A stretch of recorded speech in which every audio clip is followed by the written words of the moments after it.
Wow, ang sarap naman ng liempo.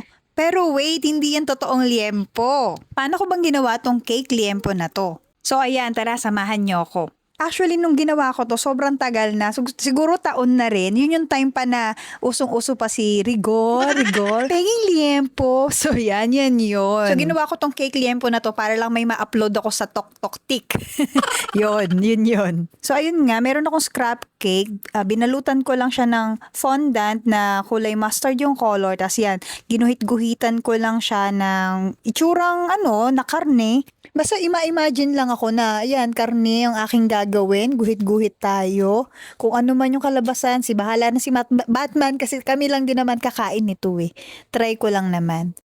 Pero kung titingnan nyo, di ba, ang bilis-bilis. Pero in reality, ganito po ako kabagal. Magguhit-guhit ng liempo cake ko. Ayan, oh.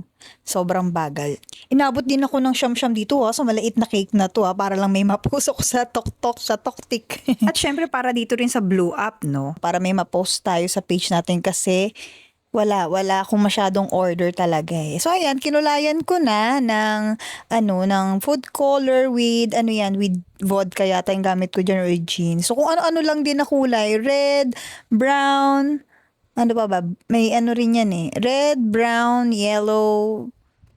Yan yung mga color. Tapos dinagdagan ko pa yan ng color black.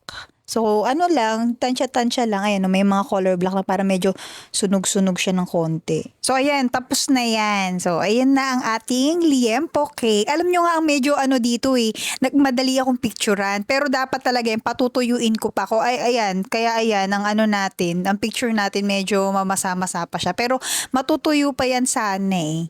So, ayan na! Cake cutting! Tcharan! It's a prank! Hindi po yan liempo. So, yun lang. Sana natuwa kayo for today's video. Thank you for watching. Bye-bye! So, ito yung maikling clip lang na ginawa kong video para lang dyan sa cake na yan. So, yan ang nanay ko. Kinain niya. Tuwan-tuwa naman siya. So, yun. Bye-bye na talaga. Bye-bye! Thank you for watching!